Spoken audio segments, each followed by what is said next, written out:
Hello, this is Storybooks channel. New videos are posted every day. Subscribe and click the bell.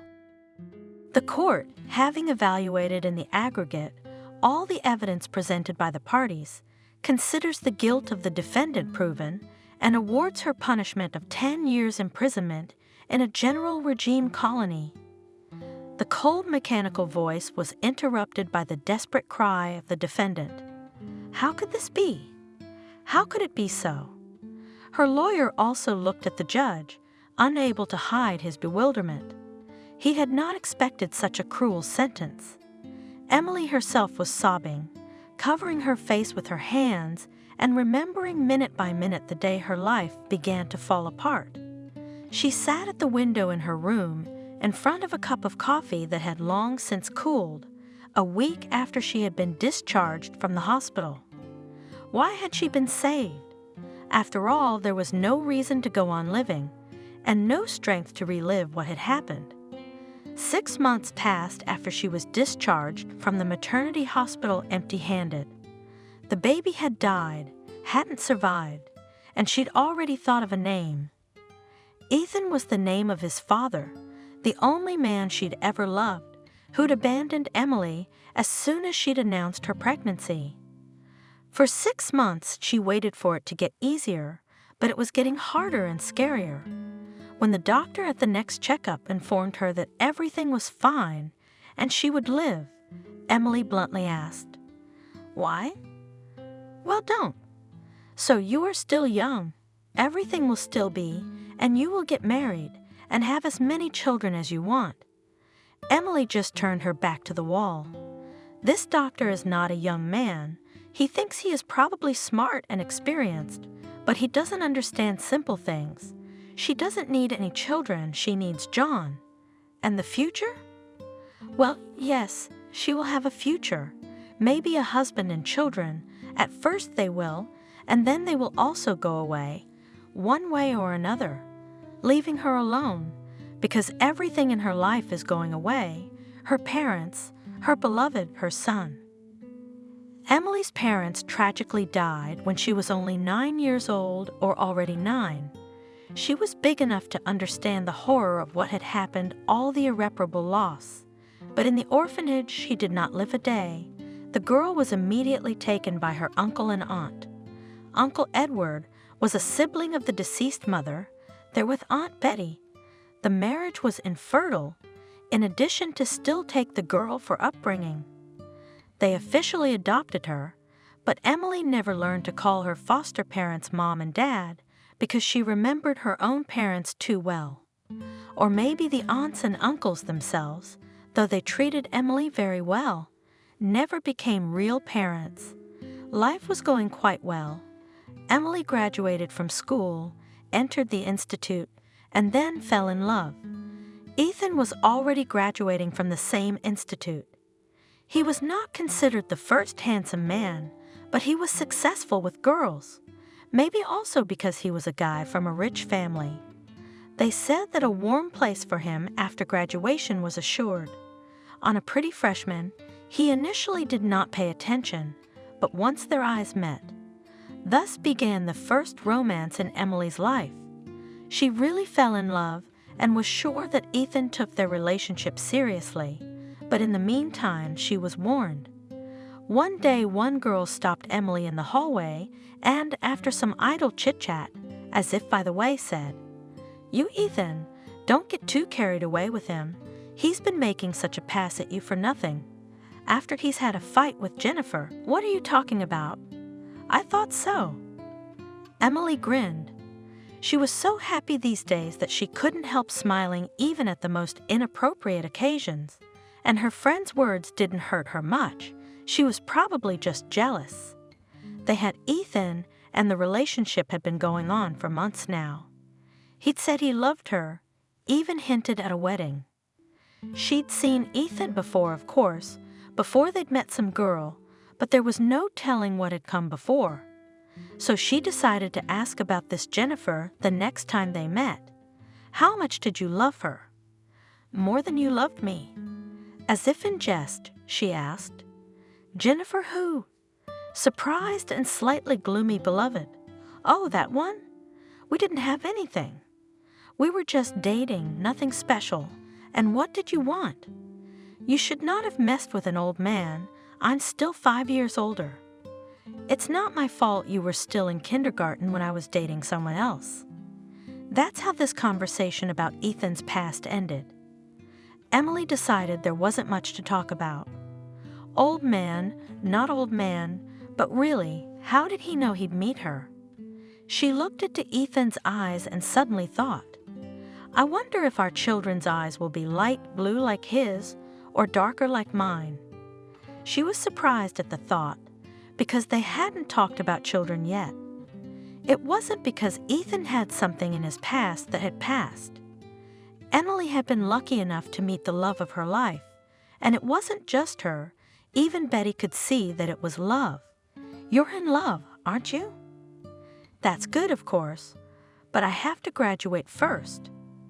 What's the big deal? I'll finish. The girl laughed. It was really funny to her. How could a happy marriage prevent her from getting an education? On the contrary, she would have more incentive, but Ethan was slow to propose. He hinted at something like that at first, but now he won't say a word. He's got his career on the upswing. Perhaps it's connected with this that the thoughts about organizing his personal life were pushed to the background. Time was running out, and Emily was getting ready to graduate. Should she remind him of that? No, Emily would never dare to do that. Where is it seen that a girl proposes to her boyfriend? But it suddenly became clear that the proposal would have to be rushed. After she felt pregnant, this pleased the girl, not only because now Ethan will definitely not refuse, will make the only right decision. She herself really wanted a child from her lover. Having taken the test, Emily was ready to run to tell Ethan the good news, but the next date was postponed and postponed. They talked only on the phone, and not often. Ethan kept referring to business, and his voice was so serious and guilty at the same time. He felt that he was hurting his Emily with his inattention, but finally they met. Emily decided not to delay with the recognition. Right after the greeting, she said, "Congratulations, Ethan. We're having a baby together. I took a test, though it's clear without it. It's already 2 months." And she faltered when she saw the look in Ethan's eyes. There was no joy in it, but what was, she couldn't understand. 2 months? That's good. It's not too late. It's not too late. What's not too late? Aren't you glad, honey? Confused asked Emily. She suddenly felt that something terrible was coming, and it happened. It's not too late for an abortion. Yes, I'm sorry, Emily, but you won't have to. You and I will have nothing more. No more baby, no more future. What are you talking about? What, abortion? Why? Don't say that. Don't scare me. I'm sorry, Emily, but everything was a mistake. I can't marry you. We have to break up. It was to tell you this that I decided to meet you today. Ethan blurted out, "Break up how? Have to who? You love me, don't you?" Emily couldn't believe she was hearing such words from the man she loved. "I did. Yes, I loved you, and I loved you very much. I really thought we'd always be together, but I was wrong. Emily, I don't want to deceive you. I don't see the point in dragging this relationship any further. I don't want you to be in a difficult position. Don't worry, I'll pay for the surgery and the recovery. I'll pay for everything, Emily. You will? You'll pay for everything? And how much will you value my services and the life of our child?" The girl finally believed in the reality of what was happening, and the words about money just knocked the ground out from under her feet. "Don't be like that, Emily." Ethan's tone was guilty, but irritated too. He obviously didn't expect such a conversation. "Our child doesn't have a life yet, and I'm not talking about paying for any services. I told you I loved you. And the money? Well, any amount you name. I do feel guilty about it, but believe me, I didn't lie to you before. I don't want to lie to you now. You feel guilty? Good for you. Don't lose weight from guilt and keep your money. Do me a favor. It'll come in handy. Go on, go home. Suffer from your guilt there. I won't wish you luck. It's always with you. And Emily turned her back and walked away. This monstrous conversation took place, fortunately, not in a cafe or at Ethan's house.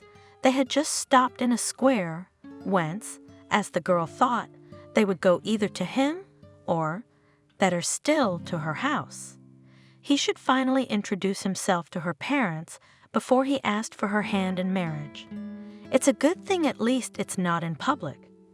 Emily walked away, holding back as hard as she could and expecting Ethan to catch up with her every minute, apologizing, saying he'd made a stupid joke.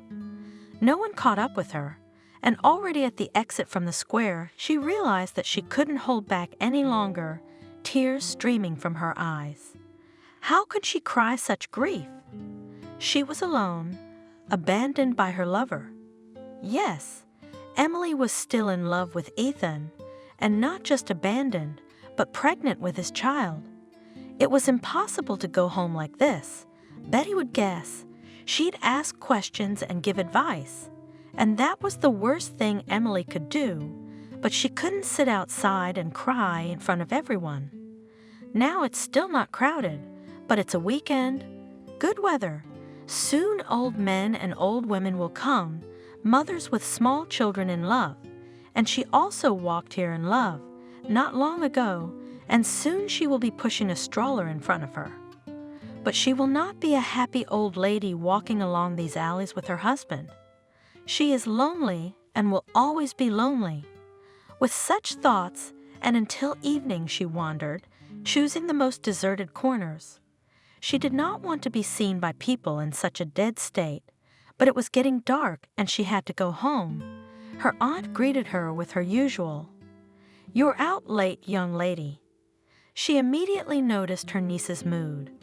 "Why are you so sour? Did you have a fight with your beau?" "We broke up," Emily said in a strangled voice. Her parents hadn't seen Ethan yet, and they couldn't form any opinion about him, except that they were surprised that he didn't come in and meet his girlfriend's parents. And now Aunt Helen paid little attention to the girl's words, waved them away. Well, it's a common thing. Today quarrel today, tomorrow make up. Is it worth crying once more? Are you going to have dinner? No, I don't feel like it.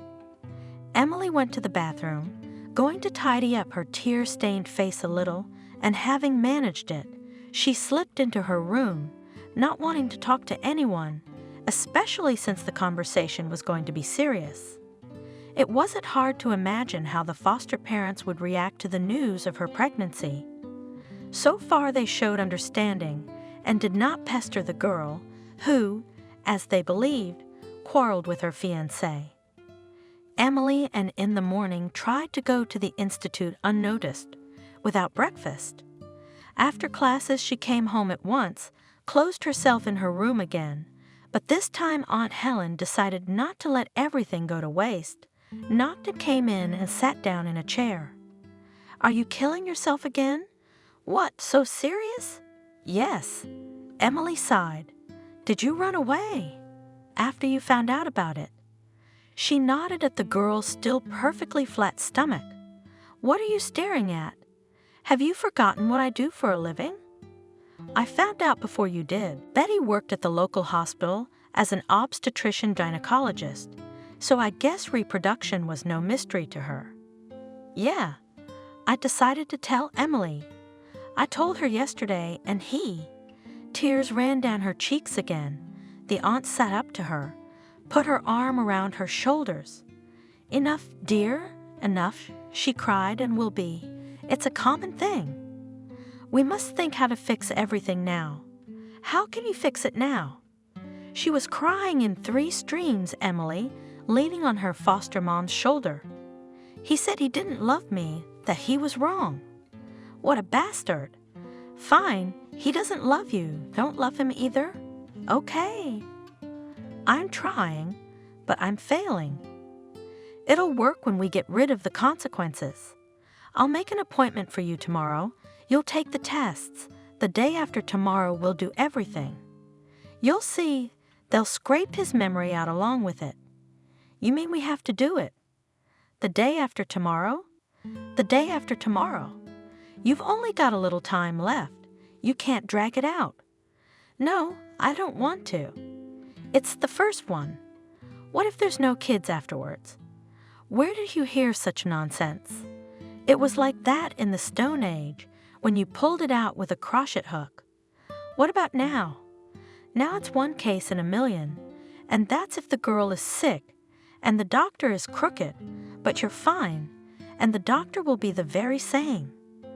Aunt Helen smiled encouragingly, and Emily had a chill running down her spine at how ordinary she was talking about such important things. No, I don't want him to stay. I don't want to kill the baby. That's right. I've heard all kinds of nonsense. What kind of baby is there? It's when it's born, then you'll have a baby. Do you think it's for fun?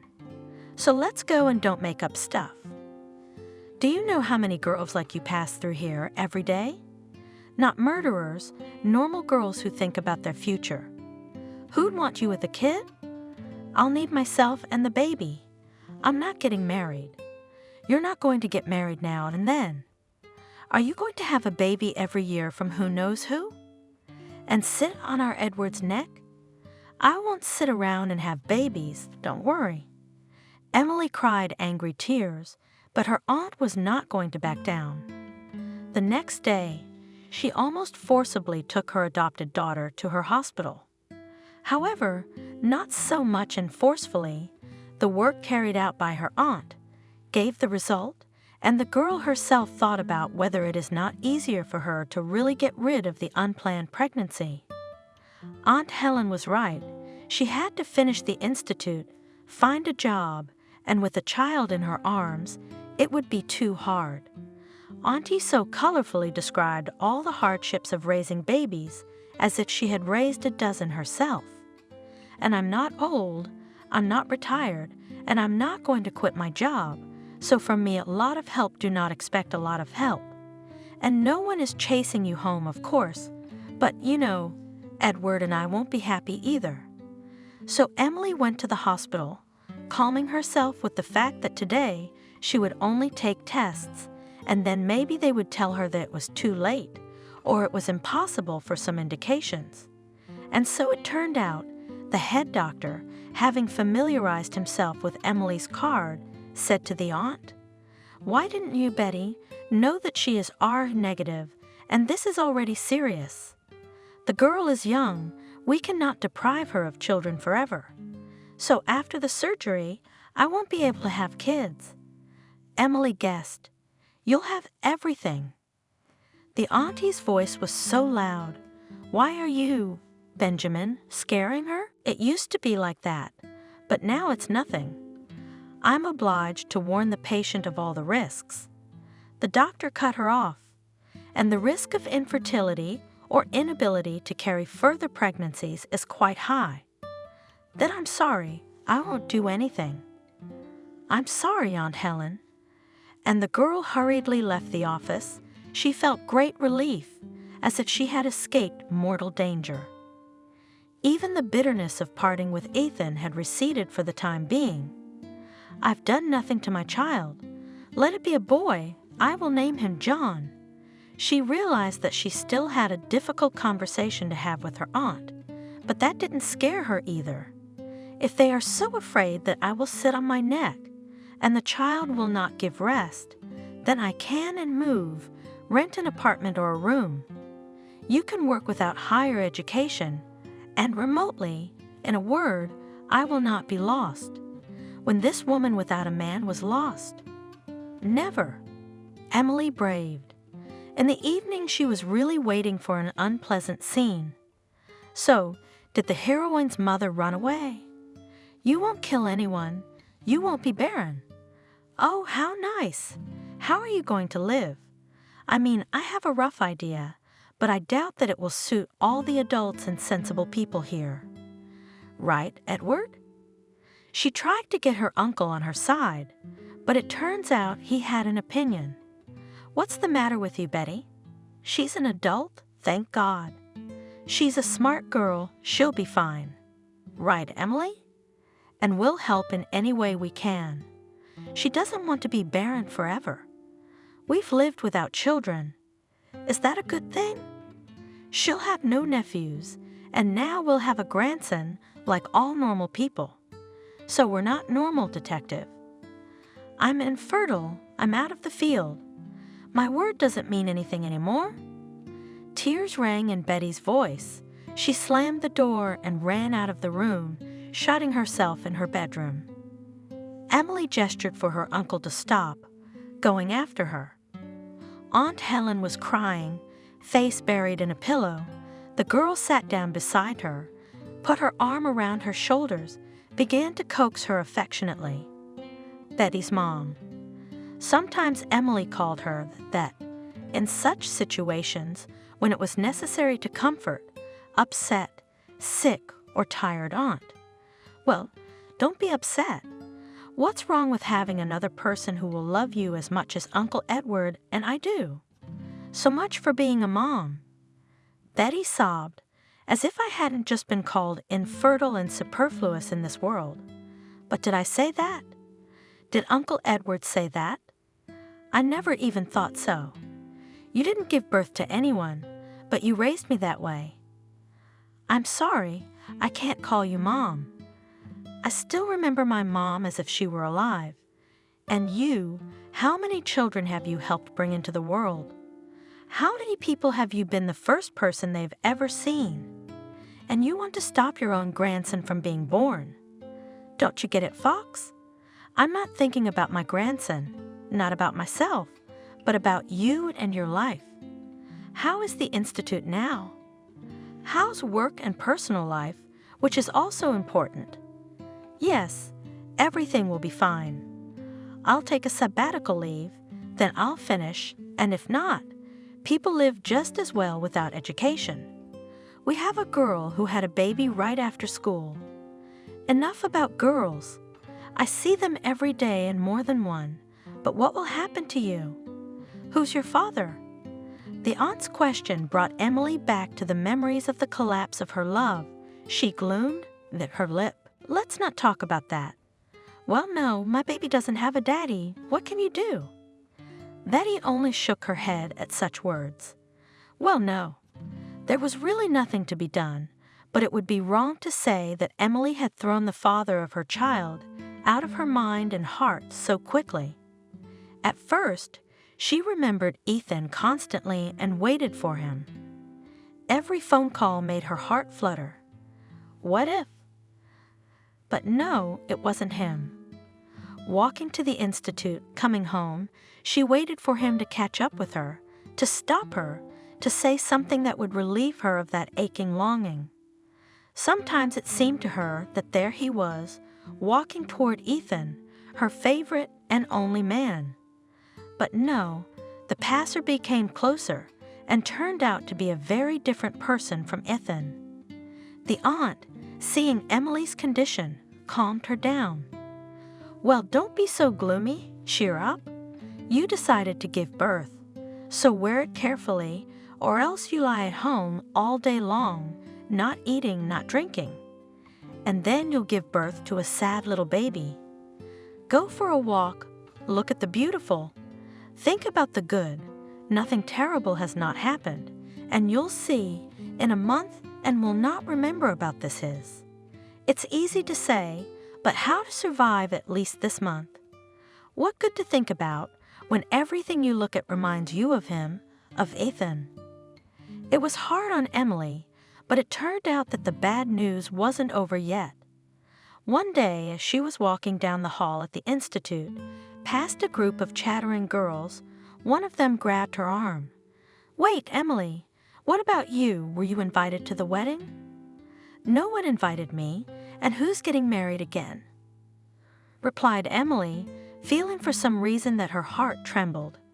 It's true. Yes, Ethan is yours, but you've met him, haven't you?"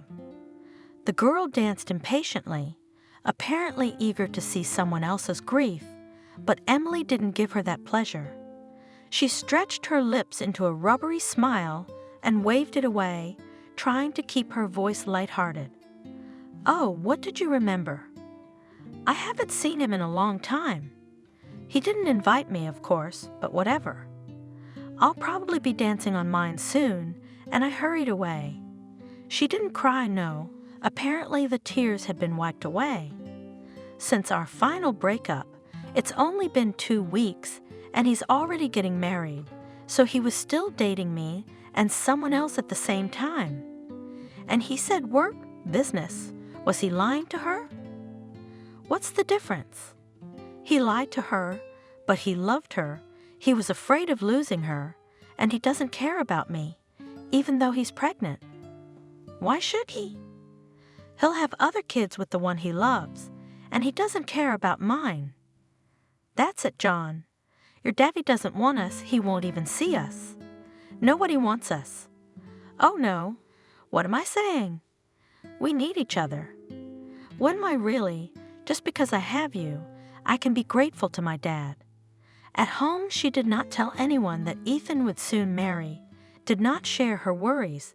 There was no need for it, but it was very difficult to pretend to be calm, satisfied with life. But it would be even more difficult to answer questions about the reasons for such a state. Calm aunt, uncle, they, of course, wished her only good. It is understandable, but for Emily the greatest happiness now was that everyone left her alone. However, the pregnancy was going quite well. There were no complications, not even toxicosis. Betty, she wondered. Everyone should have such an easy pregnancy, and there'd be no need for doctors. Well, you'll probably have an easy birth too. So don't worry and don't be afraid of anything. Yes, it's good to have your own gynecologist doctor at home who always looks after the course of pregnancy. Because Emily was still worried about the baby and was afraid of labor, probably not for nothing. Because it all started, of course, on schedule, without promising any complications. However, something went wrong during labor, and she had to have a cesarean section. Because Emily did not hear the first cry of her child, did not see the moment of his birth, she was unconscious, under anesthesia. And when she came to herself in the intensive care unit, the first thing she asked was to be shown the baby, or at least told what was wrong with him. The nurses hid their eyes, ran away, and the girl already realized that she would not hear anything good. The reality was terrible. The baby had not survived. But how could it? Cried the girl. After all, everything was fine. Everything was normal. No one said that there would be such problems.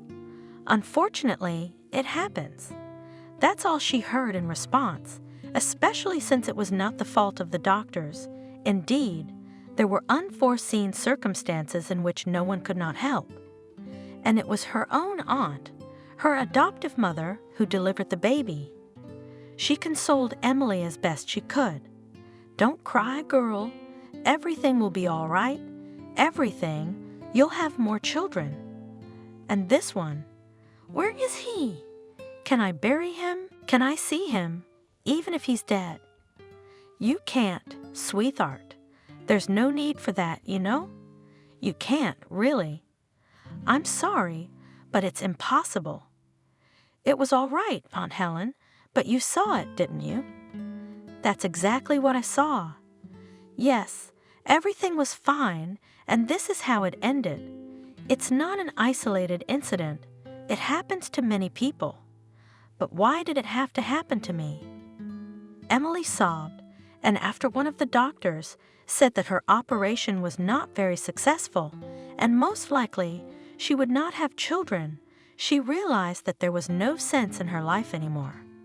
After all, she wanted this particular child, and the fact that she could give birth to as many more as her aunt said would not have consoled her much, and to realize that she was forever alone, even without children, was unbearable. In this condition, Emily was discharged home after a short time. Betty felt that she should forget everything and begin to move on with her life. How can I live now? I don't want to. I don't want anything anymore. The depression was unbearable. Not only to go to the institute, Emily could not get out of bed at all. Her aunt hardly poured sweet tea or coffee into her by spoonfuls, fed her crumbs of food, forcing her to get up, to go to the bathroom, to the toilet. Emily could just sit on the floor and sit on the way. She had no energy for anything. That's when the worst happened. Unable to bear her condition, the girl swallowed pills. Fortunately, her relatives were ready for it, did not leave her, and noticed in time what she had done. The doctors were called, and Emily was saved. Saved from death, but not from the black depression that was eating her soul. Edward sympathized with the girl's condition and looked for ways out, but Betty was fed up with it all. You know, Emily, this is finally funny. Yes, I realize you've had a big disaster, but it happens to a lot of women, and everyone gets over it somehow. You're not 40 years old after all, and it's not the end of your life. So please pull yourself together. No one is going to coddle you. I feel really good. Leave me alone. I can't take it anymore, you know? Maybe you're right. Things will get better someday. Things couldn't get better, of course, and still Emily revived a little, but she had to. Soon the sad news came from Edward's homeland. Some relative of his had died, and he and Betty had to go to the funeral. I hope you'll let us go for a week, asked the aunt. After all, you're an adult, and you have to take responsibility for your actions. We can't just live with your problems. Of course you can go. It's all over now. I realize that all this is useless and even harmful. I won't do anything more to myself. Yes, you'll do your best, dear. Remember, we really, really need you. We're not taking you with us because it would be too hard on you. I won't go myself. Don't worry, I'll recover somehow. And you don't leave me any food, so I'll move faster. That's how Emily tried to calm her relatives and herself too. She didn't want to die, although she didn't have the strength to live either. It's funny, she thought. I can't live, I can't die, I have no luck in anything. But they say that everything is getting better. Maybe things will somehow go well for me too. That fateful morning she got up, realized she could eat something, brewed herself some coffee, and made a sandwich. Emily put the baby next to me in the bed, lay down herself, and fell soundly, blissfully asleep next to her, with the child peacefully sleeping. For the first time she fell asleep without sedatives, without sleeping pills, in a deep, happy sleep. Emily was awakened by the doorbell. It was the police. They found her without much difficulty from the surveillance footage. Emily had to pack up, collect the baby, and travel with him to the police station. On the way, she tried to explain how she had this child, but she wasn't really listened to. Explained everything to the investigator. She tried to tell the investigator as well. The baby was in her bag. She'd left it at home. I found it on the floor, you know? The girl tried to prove it. Then a man burst into the office. Where's my baby? He screamed. Who dared to steal him? Did she? He jumped up to Emily, grabbed her shoulder, and yanked her arm away as if he had been burned. Emily? Ethan? The girl exhaled. Do you know her? The investigator asked sternly. I knew her before. We were going to get married, and then I married someone else.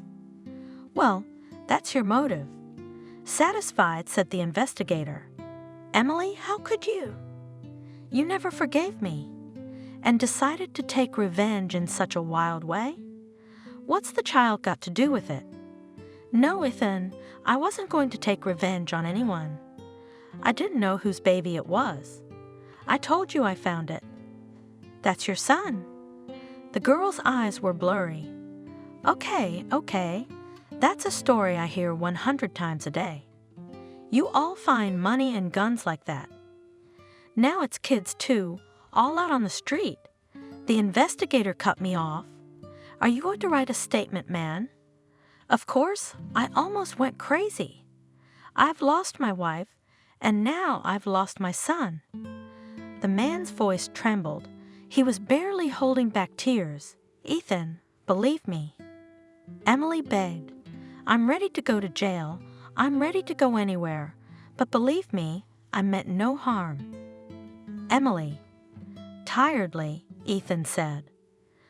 Good people find a stray dog and paste ads all over the city looking for owners, realizing that someone is suffering.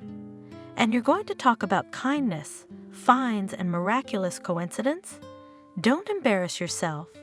He walked out. Emily was alone with the investigator again. She could see in his eyes that the man didn't believe her. Mason, a young lawyer who had already won several cases, was eating breakfast and looking through the newspaper. His attention was caught by a front-page story about the kidnapping of a child from a prominent businessman. There was a picture of the perpetrator in the paper. Mason took a closer look, and the face looked familiar. Could it be Emily? He thought in astonishment, recognizing in the accused a former classmate. What could have happened to her that she dared to do such a thing? No, I'm wrong. Or is it her? Mason remembered Emily perfectly well. In high school, he was even in love with her. But after graduation, they never even saw each other. And there was nothing between them during school, except for the occasional secret glances in class. Can you believe that this serious, neat, excellent student suddenly, for some unknown reason, became a criminal? And what a criminal! A child kidnapper. It was unthinkable. I should meet with her, offer my services, find out all the circumstances, and then we'll see what we can do to help. He managed to get a date with Emily. She, of course, recognized the former classmate, but the atmosphere for memories of school years was not the most suitable, which the girl and reported with sad irony. That's not why I'm here, Emily. I'm a lawyer, and I suggest you make a contract with me. I will try to understand all the circumstances of the case and defend you in court. For free, of course, remembering how you let me cheat in class without a word. Thank you, Mason. I just feel like it's pointless. Everyone's against me. I've noticed that, but I'm gonna be on your side, and I'm gonna do everything I can. Just tell me the whole truth about what happened. You see, even you can't believe it, and I'm not lying. I did find that child in an abandoned building. The girl told the story of how she found the child. She also told her aunt the whole truth, and the latter believed, but was amazed at the rash act of her adopted daughter. How could she do that? I don't understand. You're a grown woman. If you found a coin on the ground and took it for yourself, it would be understandable. But it's a child. Betty wailed. I believe you, of course, but why didn't you call the police or an ambulance? You should have done it right away, or at least after you got home. Emily covered her face with her hands, crying helplessly. You see, I could have had a baby too. I had one. He died in childbirth. You don't know how I suffered. I wanted to die. Don't nod. You don't understand. You're not a woman. And when I found this child, my eyes blurred. I thought it was my son, though I had no idea it was the son of the man I loved. Such a coincidence. I don't know how he ended up being thrown to his death. I saved him, for what it's worth, and now I'm going to be judged for it. Don't despair. I hope we have a good chance at a suspended sentence, and that's the worst-case scenario. To be honest, Mason himself did not really believe in such a favorable outcome. The investigation was fast and sloppy. The case seemed pretty clear. A woman had stolen her former lover's infant child. and she did it for a completely incomprehensible purpose. She couldn't help but realize that no one would let her keep the baby. Then what did she intend to do with the boy? It is still unknown why her own son died was not the fault of a woman who did not want to be a single mother, but the personality of the victim, that is, the father of little Harry, caused unequivocal sympathy. The man had buried his beloved wife, who had been killed in an automobile accident only 2 months before, and his son was his only joy. It is not hard to imagine what a nightmare the kidnapping of the child had become for him. All witnesses unanimously assured that he loved his son, cared for him. And the story that the baby was abandoned on some construction site or dump looked ridiculous, a silly fiction. Yes, he had once had an affair with the defendant, but that was before the marriage, and Emily's claim that she allegedly gave birth by him, Ethan, was also unfounded. They did not live together. She could give birth by anyone. Under such circumstances, there was nothing to investigate. The case was brought to court, although the accused refused to admit guilt. Her lawyer tried to do something for her client. Yes, it is their right, but frankly speaking, all their attempts to justify themselves looked extremely ridiculous, so no one especially did not delay the investigation. Soon all the materials were transferred to the court. The trial would be swift and unjust. Mason's mind was racing. Emily was confused, withdrawn. She continued to stand her ground, repenting for not calling the police, and that was all. The lawyer, too, was not allowed to develop her thoughts. To choose the right line of defense was interrupted time and again. But when the victim and his defense counsel spoke, many in the audience wiped away tears. So emotionally, Ethan described his suffering over the loss of his child. So asked for the perpetrator the harshest punishment, because when this kidnapper will be free, not only he, but also other parents will not be able to sleep well. Hardly she will stop. As a result, the court's sentence was unexpectedly and unjustifiably harsh. The kidnapper received 10 years in prison. Emily was sobbing. Her foster mother was too. Mason was in shock. It was his first lost case, but he was not going to accept it. Already after the trial, reassuring Emily, he firmly promised, "Don't doubt, I won't leave this case like this. I'll look into it myself and demand a review." Ethan stood over his son's crib, gazing with delight at his miracle. Harry was sleeping sweetly, a faint half-smile on his lips, wondering what would have happened to his father's life if something had happened to the boy. Just in that little body, so fragile and delicate, was now centered the life of Ethan himself. If only this terrible accident had not left a trace on the child's further development. No, he's small. He didn't understand or remember anything. Ethan calmed himself. Well, what's Emily like? Who would have thought that this nice girl would turn into a monster? What was she going to do with a baby? All her tales about keeping it for herself, bringing it up as her own. It's a load of crap. Who would believe that?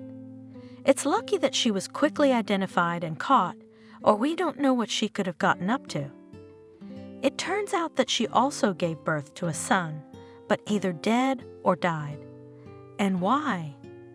Her aunt said that everything was fine during the whole pregnancy. Not otherwise, she did something herself to keep the child away. And her aunt was a doctor herself. She could help. And at the trial they sat there crying. If they'd gotten rid of their own, it was better not to think about what would have happened to Harry if that thing hadn't been caught on the security cameras. Ethan shook his head, as if trying to get rid of the terrible thoughts. And after all, he loved that woman. Well, yeah, not in the right way, I guess. But who was to blame Jennifer? Jennifer had been Ethan's first, almost childish love. They weren't even 16 years old yet, and they already realized it was fate. and they really were made for each other. Both beautiful, both children of very wealthy parents, that is, there was no material interest in each other. Parents knew about this friendship of their children and did not oppose, believed in their prudence, and not in vain. Ethan and Jennifer became a real couple after they came of age and entered the institute. They agreed to get married after graduation, but on the next vacation Jennifer went alone without Ethan. He was already working part-time at his father's firm and had to participate in important negotiations. He was a little resentful of the girl for leaving, and jealous, of course. She didn't call, though I promised, and she came back looking different. Maybe he thought it was for a good reason. But what does it matter now? But back then, he couldn't come to his senses for a year, until he met Emily. Yes, it was the acquaintance with a new girl that allowed him to forget about the mental trauma that Jennifer had caused him, who really didn't even try to establish a relationship, soon transferred to another institute and perhaps started a different life. Ethan tried not to know anything more about her. He was fine with Emily, even better than with Jennifer, somehow calmer, more reliable. It was just that they delayed the marriage, but maybe it was for the best. He would have run away from his lawfully wedded wife after Jennifer came back. "Hello, Ethan. We seem to have made a very big mistake." There was no other explanation and no argument about how they'd spent years apart. None of that mattered anymore. Ethan realized that he couldn't live without Jennifer, the one he'd loved all along, and Emily he'd only tried to love. But he didn't dare to tell the girl about it right away. He saw how much Emily loved him. She would suffer, but he couldn't deceive Jennifer either.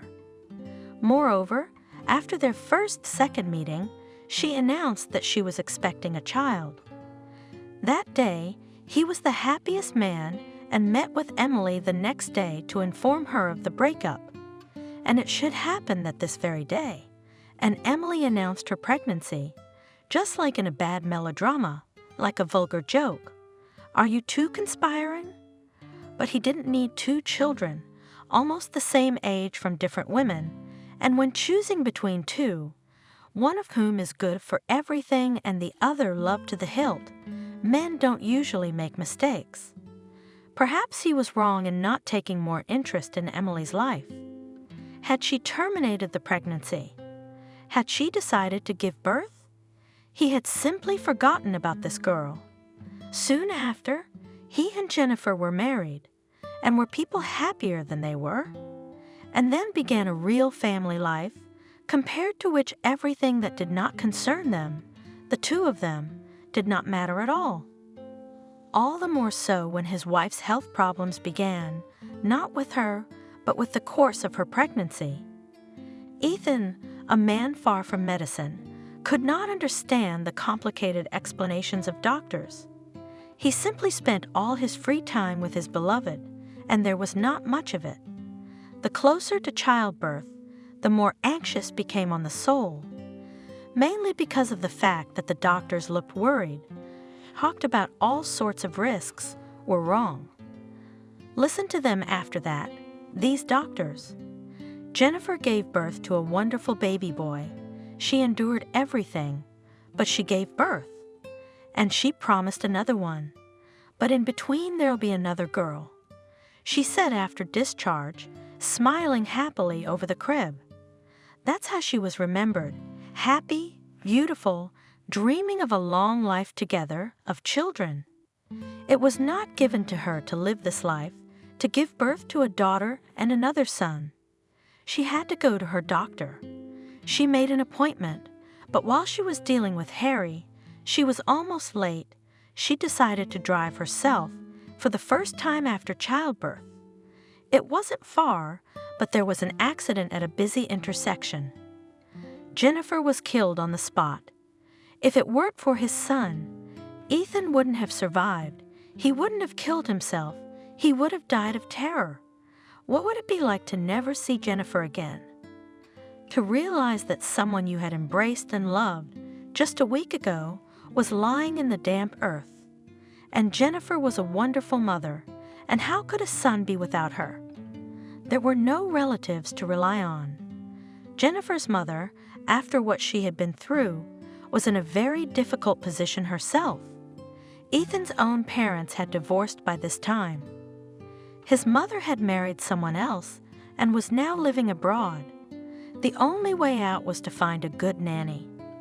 This succeeded, but it turned out that the nanny also needed a rest sometimes. Nora, a longtime Jennifer friend, came to the rescue. During his wife's lifetime, Ethan disliked this vivacious, fidgety girl. She turned out to be a fake, two-faced. Plus, he'd noticed her interest in him a few times at family parties. She had tried to get his attention even before Ethan and Jennifer married, but no one would succeed.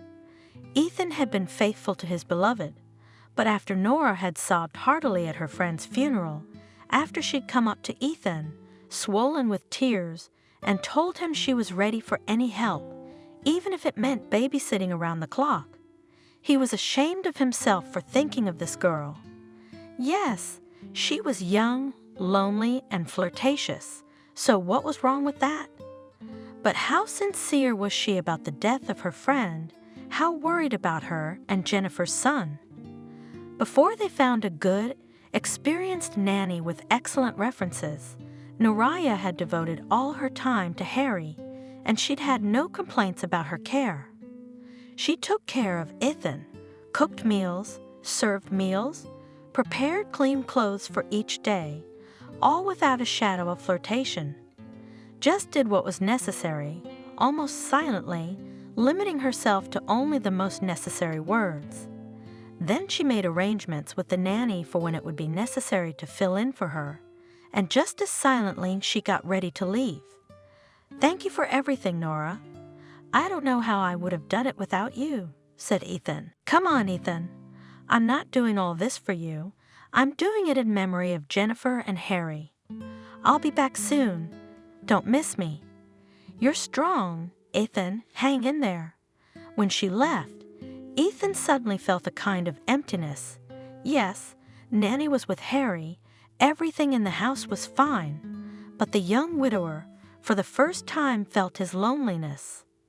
Nora was like a link between him and the Jennifer who was gone forever. She had been in the house before she was gone, and now she tried to keep everything in the same order it had been under Jennifer. Nanny, on the other hand, had become something of a barrier between Harry and her son.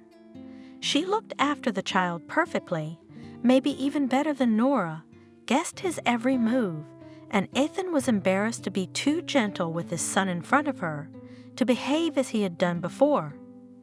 Ethan looked forward to the nanny's weekends, and Nora was visiting the orphaned family for a reason. She had noticed Ethan when she was still in high school, at the same age of 15, but he had already given his heart to Jennifer. That was, in Nora's opinion, simply unfair. Why does this Jennifer have everything? Beauty and intelligence and luck and parents, and now the best boyfriend, and also from a rich family. Nora is more modest about it all, and that's why she started being friends with Jennifer in the first place, so she had more opportunity to be around Ethan. I mean, maybe someday she'd get his attention, but no way. He didn't see anyone but his Jennifer. When they grew up, Nora realized she had zero chance and made the biggest mistake of all. Married a man who seemed just as good as Ethan. It was even a bit of a peak for the lucky girl's girlfriend. "You're not married, but I was taken, and not just taken, but taken to another, much more high-status city." Yes, very soon she realized that her husband is not so rich, and life with him is not a fairy tale, and tortured returned home. And only then she learned that Jennifer and Ethan were separated, living apart, just at the time when Nora was far away, and it would be a chance to win the guy she needed. And now she's back to her broken trough, back when Jennifer was married and pregnant, and she's done the right thing, renewed her friendship with Jennifer, trying to become her own man in their house. She was not wasting her time. She had gained some metropolitan glamour, so it was not bad to get in her face more often, and something would happen, but not to win her friend away from her husband, but at least to sleep with him, having made her aware of it. Jennifer cheating will not forgive.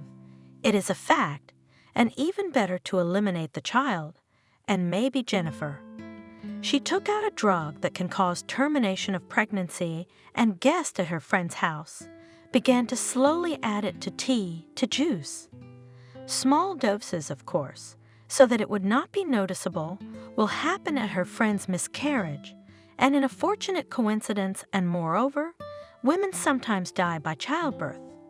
But Jennifer's organism, apparently, was strong. The pregnancy was not interrupted, although it was with complications, and Nora was guaranteed that the child would not survive. Therefore, when the friend was taken to the hospital, she was waiting for the tragic news from minute to minute, rehearsing in advance a lean face. And suddenly Jennifer, although with complications, but gave birth to a perfectly healthy boy. How could that be? Maybe she had a baby switched at the hospital. Well, that's an option that gives her options. She could convince Ethan that the baby wasn't his, but not head-on, of course, but subtly.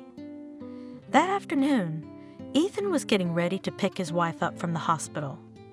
Nora, of course, was going with him too, and when he came out of the front door, she was standing back and talking irritably to someone on the phone. What was all this gossip? It can't be.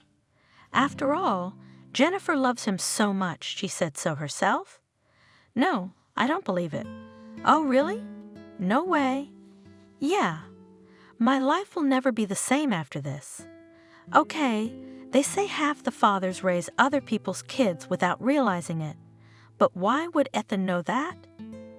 After all, he's so happy. Oh, Ethan touched her shoulder.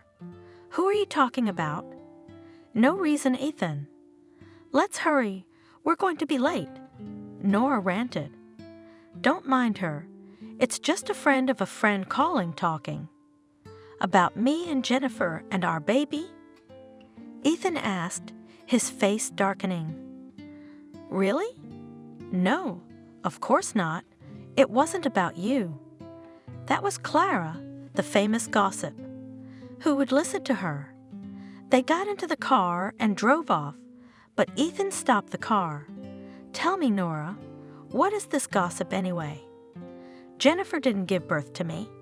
Stop dodging. I'm asking you seriously. Oh, come on, honestly. Nora cried. Why do you have to gather gossip? Because Jennifer loves you. And even if this baby wasn't yours, it's yours. How can you doubt that? All right, let's go. We'll figure it out, said Ethan. Come on, Ethan. I'm not doing all this for you. I'm doing it in memory of Jennifer and Harry. I'll be back soon. Don't miss me. You're strong, Ethan. Hang in there. When she left, Ethan suddenly felt a kind of emptiness. Yes, Nanny was with Harry. Everything in the house was fine. But the young widower, for the first time, felt his loneliness. Nora was like a link between him and the Jennifer who was gone forever. She had been in the house before she was gone, and now she tried to keep everything in the same order it had been under Jennifer. Nanny, on the other hand, had become something of a barrier between Harry and her son. She looked after the child perfectly, maybe even better than Nora, guessed his every move, and Ethan was embarrassed to be too gentle with his son in front of her, to behave as he had done before. Ethan looked forward to the nanny's weekends, and Nora was visiting the orphaned family for a reason. She had noticed Ethan when she was still in high school, at the same age of 15, but he had already given his heart to Jennifer. That was, in Nora's opinion, simply unfair. Why does this Jennifer have everything? Beauty and intelligence, and luck and parents, and now the best boyfriend, and also from a rich family. Nora is more modest about it all, and that's why she started being friends with Jennifer in the first place, so she had more opportunity to be around Ethan. I mean, maybe someday she'd get his attention, but no way. He didn't see anyone but his Jennifer. When they grew up, Nora realized she had zero chance and made the biggest mistake of all. Married a man who seemed just as good as Ethan. It was even a bit of a peak for the lucky girl's girlfriend. You're not married, but I was taken, and not just taken, but taken to another, much more high-status city. Yes, very soon she realized that her husband is not so rich, and life with him is not a fairy tale, and tortured returned home. And only then she learned that Jennifer and Ethan were separated, living apart, just at the time when Nora was far away, and it would be a chance to win the guy she needed. And now she's back to her broken trough, back when Jennifer was married and pregnant, and she's done the right thing, renewed her friendship with Jennifer, trying to become her own man in their house. She was not wasting her time. She had gained some metropolitan glamour, so it was not bad to get in her face more often, and something would happen, but not to win her friend away from her husband, but at least to sleep with him, having made her aware of it. Jennifer cheating will not forgive, it is a fact, and even better to eliminate the child, and maybe Jennifer. She took out a drug that can cause termination of pregnancy and guest at her friend's house, began to slowly add it to tea, to juice. Small doses, of course, so that it would not be noticeable, will happen at her friend's miscarriage, and in a fortunate coincidence, and moreover, women sometimes die by childbirth. But Jennifer's organism, apparently, was strong. The pregnancy was not interrupted, although it was with complications, and Nora was guaranteed that the child would not survive. Therefore, when the friend was taken to the hospital, she was waiting for the tragic news from minute to minute, rehearsing in advance a lean face. And suddenly Jennifer, although with complications, but gave birth to a perfectly healthy boy. How could that be? Maybe she had a baby switched at the hospital. Well, that's an option that gives her options. She could convince Ethan that the baby wasn't his, but not head-on, of course, but subtly. That afternoon, Ethan was getting ready to pick his wife up from the hospital. Nora, of course, was going with him too, and when he came out of the front door, she was standing back and talking irritably to someone on the phone. What was all this gossip? It can't be.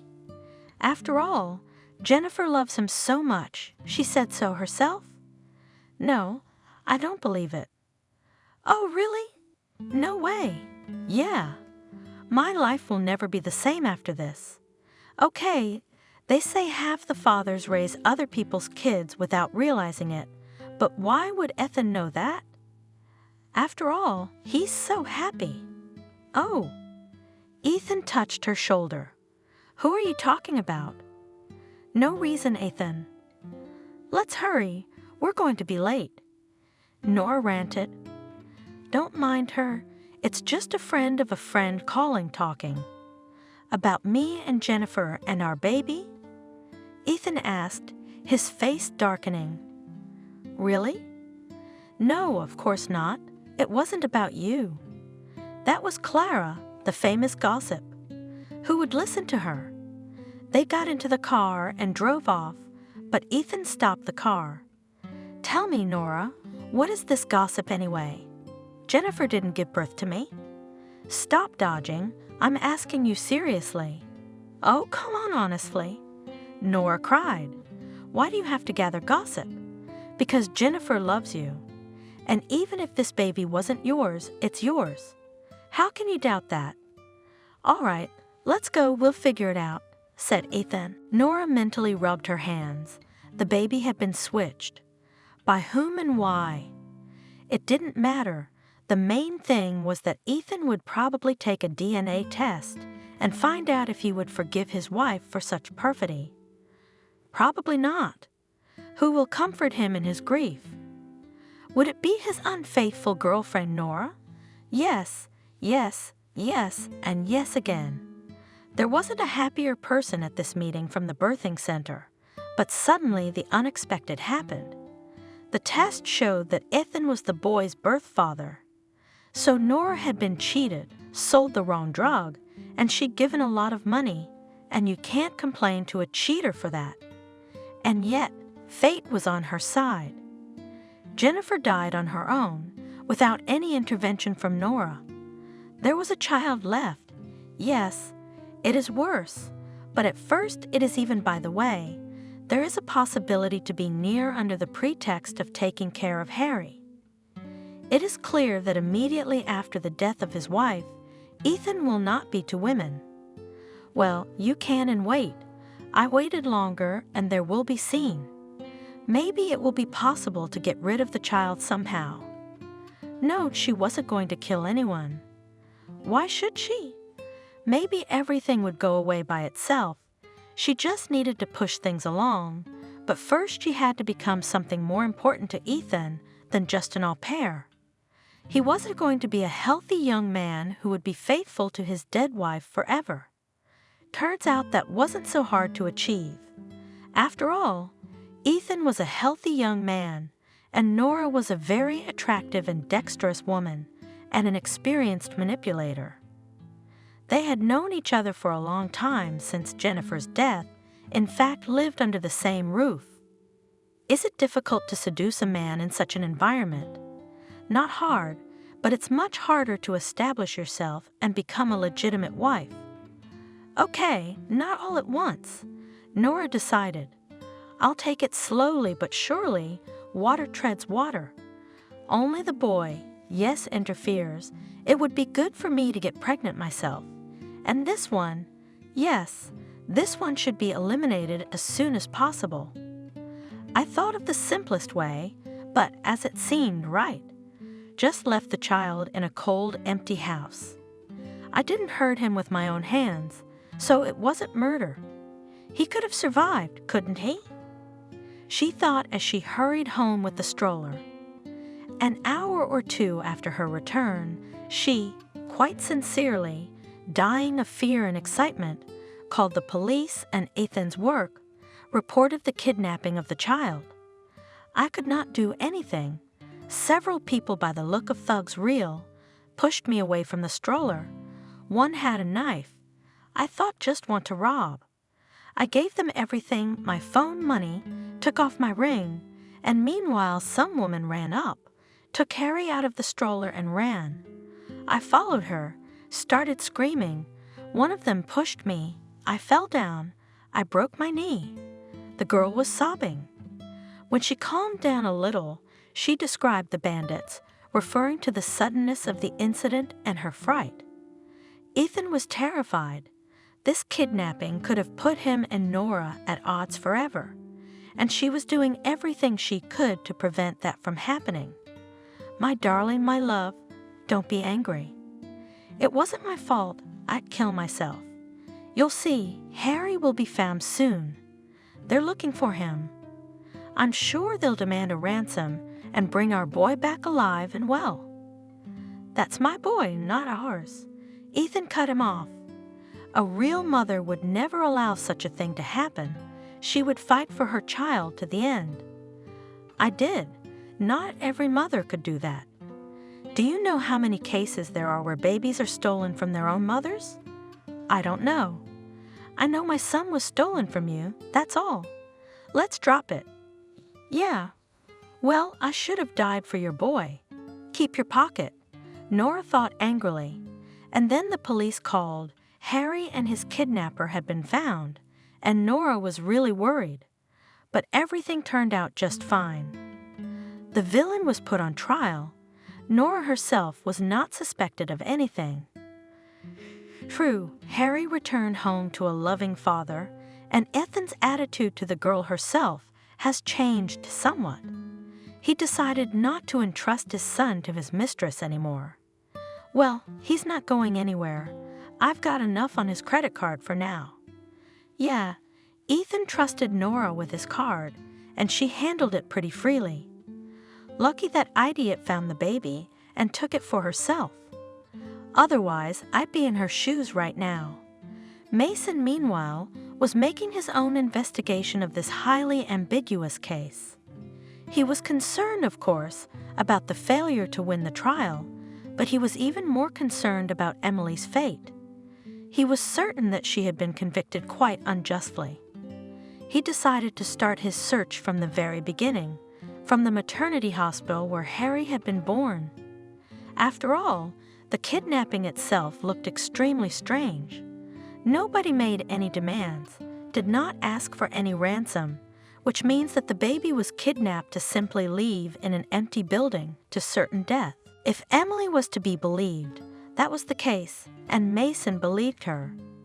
At the birthing center, he found out who else had given birth at the same time as Emily. He found out who delivered the baby. The findings were quite surprising and prompted a new action. The lawyer decided to talk to his client's adoptive father. "Tell me, Edward, did Emily's pregnancy really proceed without complications? Was the baby wanted? She's not married, though. I don't know much about pregnancy, but according to my wife and Emily's own condition, there were no difficulties." "Yes, she was unmarried, left by some scoundrel. I never saw him, so I can't say anything. She was very worried, cried a lot at first, but she was waiting for the baby. My wife insisted on the abortion, even dragged Emily to the hospital, but she still refused, went home. Helen was angry at first, but then she calmed down. Where could she go? So Emily was expecting and wanted this child. She sure did. She even bought him all sorts of things, hid them in her room so Betty wouldn't get angry. I was waiting for it myself. I don't have any of my own, but I thought it would be a baby. I love kids. But something happened. It didn't work out. I don't have grandchildren. Why didn't your wife tell you?" "What's the use of telling me? I'm not a medical man. It happened, and it happened." The next step was to visit the place where Emily found the baby. The abandoned, unfinished building was large, but there was hardly anything interesting to find there. The investigators and the curious, and maybe even the local homeless. The only thing that could be found was an abandoned pacifier, which Mason carefully placed in a bag, but that evidence had little to say. Mason decided to walk through the whole building. Maybe that way he could get to something. And he was not mistaken. On the second floor he met a rather young guy, a homeless man by the look of him. "Don't be afraid, I'm not from the police," called the lawyer. "I just have a few questions." "What should I be afraid of?" The guy answered cautiously. "Don't be afraid yourself, and what questions do you have for me?" "Do you come here often?" "I live here, so it's not clear." "I come here when I'm not going out. It's about the child found here on the first floor. You haven't heard about this case. I can't hear from anywhere. You see, there's no radio here and no TV with internet, but I managed to see something." And the homeless man mysteriously raised his eyes to the ceiling, obviously hinting at new questions and suggestions. Mason readily pulled a bill from his pocket. "So will you share your knowledge?" "And I will, if you're ready to share." The boy cheered, hiding the money. "Don't think that I'm just about that. I'm all for justice. Such as this woman, not in jail, but on the stake should be put, such a thing to do to a child." "Well, well, well. And who is this woman? What did she do?" "Well, clearly she left the child to die. I don't know who she is. I didn't touch her, and I didn't show my face at all. I've been sitting here. You see, it's warmer here, and it's my place. You can warm up some tea. I've got alcohol. Then, too, I just boiled some water. I was lucky to get some food, and then the headlights slid by the windows. It's rare to see anyone here, and suddenly they're in a car. Who I think they are, I'll have to see. I've got a good view here. I always have to be on the lookout. I see a woman with a sports bag get out of the car. Did you get a good look at her? I can't tell you exactly what her face looked like, but she raised her head, looked through the windows.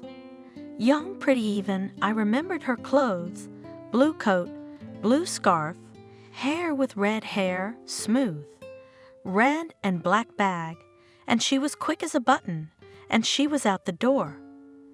I thought she had to go out, maybe why else? I even wanted to scare her, well, to make a joke, but I didn't have time. She almost came out at once, and she hopped into the car and drove away. She looks around like a thief, though she didn't steal it, but left her bag. And then what happened? Did you see what was in the bag? How could I? I went downstairs. I saw her standing there. Not right at the entrance, but in a corner, but how could I not see what's in it? Maybe something good, maybe money. In some movie I saw, the same poor guy found a bag, opened it, and there were wads of it. It didn't end well for him, but I could have handled it. Yeah, so I open it, and there's a little kid, alive though, eyes flapping and a good one, a pacifier in his mouth. So what's next? What's next for me? What am I supposed to do with him? I don't know how to deal with kids, and in general, it's not my thing. I don't know how to hold him. I'm afraid I'll hurt him. I want to change into something decent, so I wouldn't scare people. I think I'll go to the crossroads. There's a gas station. Put this bag in a prominent place and go. There's a lot of people there. They'll find it. They'll call the police. I don't want to meet them again. So are we gonna share anymore? We will. Mason took out another bill, gave it to the storyteller. Here I am, shaking off the chalk from my jacket. I hear a little kid squeak. And how do you drag a squeaky kid? You'll get yourself killed. I think, at least let him calm down, and then downstairs again, there was some stomping, rustling, boos and sighs. Well, I think, thank God, I'm back. My conscience is awake. But why aren't they in the car already? I went out on the platform, and she was there. John, is she still mumbling? Then she went to the exit. I saw another woman coming out, but a different one. You sure you saw this one? Well, I'm not blind. Already blonde, not red-haired and not in a coat, but in a simpler jacket. The first one was in heels, clomping, and this one without, in sneakers. She also looked back, as if she was afraid that they would catch up with her and take her away. I saw her face, also young and beautiful. She also had a bag in her hand, from some store, green like that, and she ran fast and fast over there, in that direction. She didn't carry the bag by the handles, but clutched it to her chest like a child. Tell me, will you be able to identify these women and testify in court? Seeing that the kid was stumped, Mason decided to calm him down. You won't be in any danger, but you'll be helping an innocent man. The woman who took the baby was sentenced to 10 years in prison. And the one who left him here, she's not the mother, but sort of the boy's nanny, was not tried at all. Gee, a tenner for saving a man? And nothing for that bastard? No. Well, that's too much. I see, I'll testify. How could I? And not for money. Don't think so, I'm for justice. I've suffered because of them myself. She wanted to ruin a child and set another person up, but she got away with it. What a snake. The case was returned for further investigation, and 6 months later, Emily was released. The imprisonment, though short, was not easy for her. It seemed like an eternity to her. She couldn't even believe she was being released. She was once again a completely free, guilt-free person. And the other news she'd learned at the trial could have knocked a tougher person out. She stepped out of the gate and stopped, having no idea where to go now, but it turned out that Mason was there to greet her. Happy release, Emily. I don't see any excitement, do you? Hello, Mason. I'm concussed by the excitement, but also by all the other news. I don't know how to react. Why don't we go to my place now? You'll rest in peace and quiet, and then I'll tell you everything you need to know. Is this the kind of concussion you're going to have? Don't be frightened, not in a bad way. You'll like everything you hear. Is there any more good news in the world? However, I think I've had my fill of misfortune. I can live peacefully for the next few years. I can guarantee you that. At home, Mason gave Emily a chance to take a bath, clean up, and asked, "What would you like right now? Eat, sleep, or just coffee or tea?" "Just coffee. I realize you do have important news.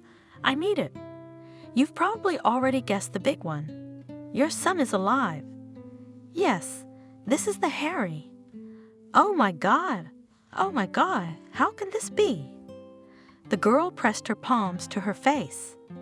"His Majesty is chance, gentlemen, an incredible coincidence, and the will of some people who understand happiness in their own way." Jennifer, Ethan's wife, gave birth just as Betty, your aunt or foster mother, was in labor.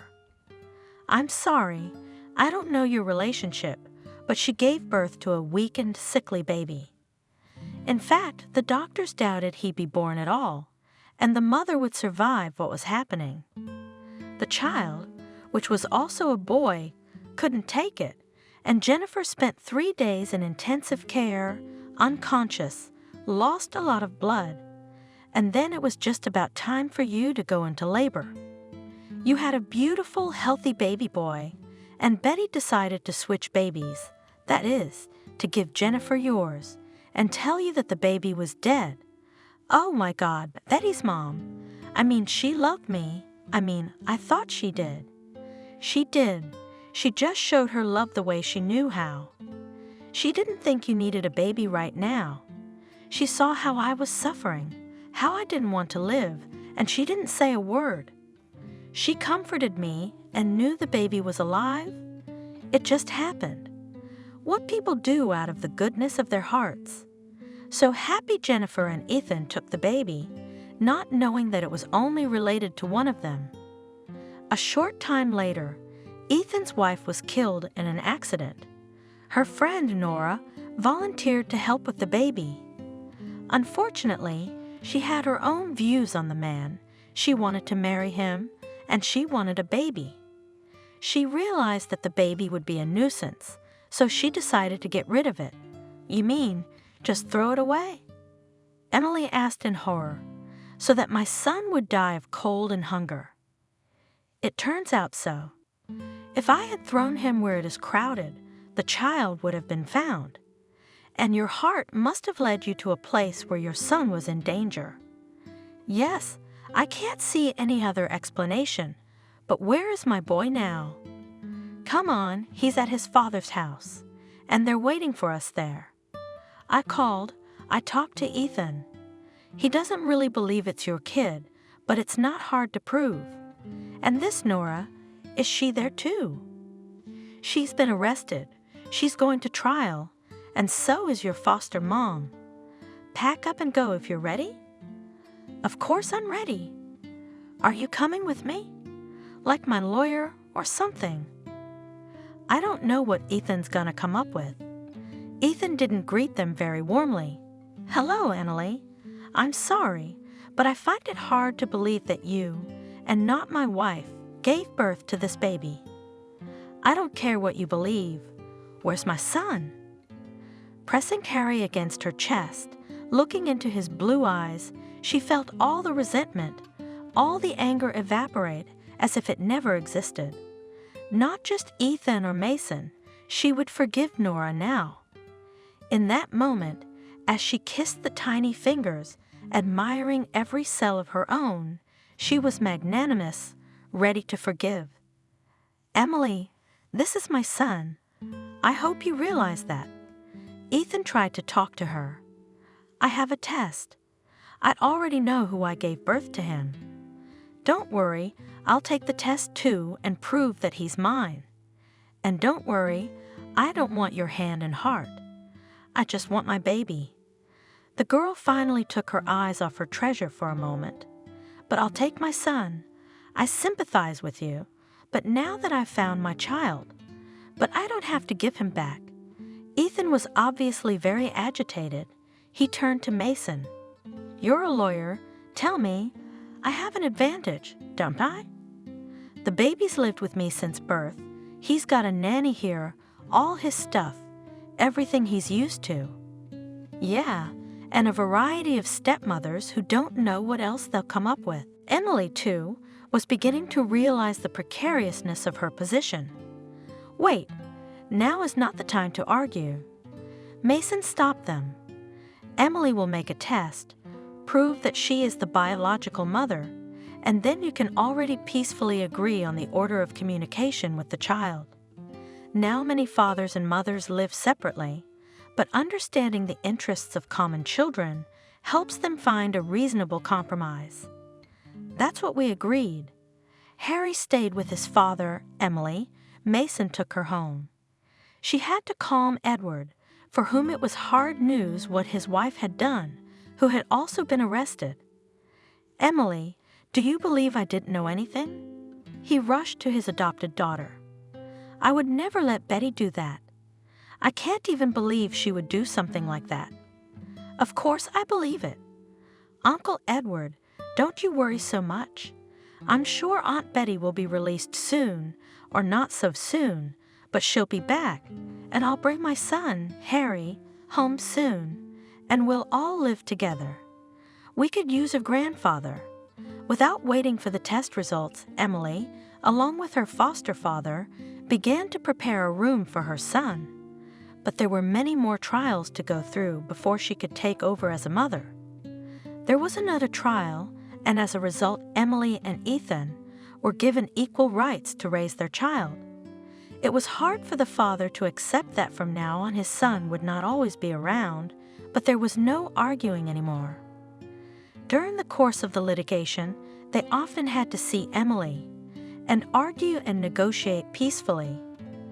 At some point, he wanted to explain himself to her, to apologize for his actions, to tell her who Jennifer was to him. But it didn't matter to Emily anymore. I forgave you a long time ago, Ethan. When I thought my son was dead, it was such a grief that I just forgot about you and your betrayal. And now that he's around, I'm so grateful that you have him, but no more. Do you think we could be together for Harry's sake? I mean, it's terrible for the baby, having to live in 2 houses. What can we do?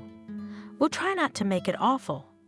We've been through too much, and now we've got to keep the child out of it, and living together wouldn't do any good. I guess you're right. Well, I'm getting what I deserve, I guess. You could still get married, have kids. I don't know. After this, I'm hardly going to be able to come out of it with a clean slate. After this conversation, happy Emily went home with her son for the first time to introduce the boy to his new home and grandfather. Ethan stayed in an unusually empty apartment. This is how his free time from work would be spent, alone, in the company of the TV, but it could have been different. If Jennifer had not returned, he would have lived with his beloved wife Emily, with his dear son, because he loved Emily too. Maybe not as much as Jennifer, but he did, or if Jennifer hadn't brought that damn Nora so close to him. Maybe then he and Jennifer would have been okay, too. She wouldn't have died. Yeah, life's a strange puzzle. You make the wrong move and everything changes. Not necessarily for the better, but maybe all is not lost. He and Emily will see each other a lot about their son, and maybe that'll bring them closer together. Ethan was wrong. It didn't. Yes, they met every week, sometimes more than once, but they weren't even meetings like ex-spouses. Communication was limited to only the most general words. In Emily's life, there was another man, Mason. Increasingly often coming to his son, Ethan met there a lawyer. Once he even asked, "What are you doing? Getting married?" "I'm sorry, but it's none of your business." Emily replied softly. Without any explanations, it was clear that a new stage in her life was coming, probably a happy one. Such a blossoming, beautiful young woman. I don't mean it in a way that's any of your business, of course, but Harry. He's just a little boy, and suddenly there's a new man in the house, always there for him. Is he going to call him Daddy? Neither Mason nor I are going to insist on it. Besides, Harry knows you're his daddy. He loves you. And Mason? I think he'll have enough respect from his son, and it's hard not to like him. Do you have any idea how secure he makes me feel? Yeah, have mercy. Now that you're being threatened. And then what? Nothing except your left foot suddenly decided Jennifer was better, and you left me without so much as an eyebrow. I'm sorry to remind you, you haven't even called once to ask how you're doing. Does that say you're reliable? And about the danger. I now know how unstable everything is in this world. You were a normal, decent woman, and suddenly you're doing 10 years in the penitentiary. Can you imagine what would have happened to me if Mason hadn't been there? You're right, of course. I won't ask for forgiveness. I know I'm not worthy. I'm very grateful that at least you don't persecute me, don't berate me every minute of the day. Tell me, Emily, when our son grows up, will you tell him this story? Ethan suddenly asked. I don't look that far ahead. I haven't thought about it. No, I don't think I'll tell him. Why should I? Maybe later he'll be interested in what Helen's grandmother did time for. Maybe not. But our history in all details, he does not need to know it all. I think it's better not to guess at all. I don't even speculate about my relationship with Mason. Maybe we'll get married. Maybe we won't. Ah, sure. Emily and Mason got married when Harry was a year and a half. She was very happy, having found not only maternal happiness, but also feminine happiness. She was worried, though, that she and Mason might not have children together. After the birth, the doctor said something like that. And I would like so much to take care of a small child, a newborn, breastfeed him. I was deprived of such happiness with my son. She said to her husband, but why not? With modern medical advances, Mason wondered. A visit to the doctor dispelled all doubts. I don't see any obstacles to childbearing. An elderly woman gynecologist said sternly, and 2 years after the wedding, almost 4-year-old Harry became a big brother. Emily and Mason had a baby girl. Ethan continued to be a frequent visitor to their home. He loved his son very much and tried to visit him as often as possible. He himself remained a lonely man, giving all his strength to work. Sometimes women appeared in his life, but they were short meetings without obligations. He no longer believed that personal happiness was possible for him. Everything has to be paid for. He thought, if I hadn't been so mean to Emily back then, who knows? Maybe now I would have a beautiful, full family and her daughter would be mine. But he realized that nothing could be undone.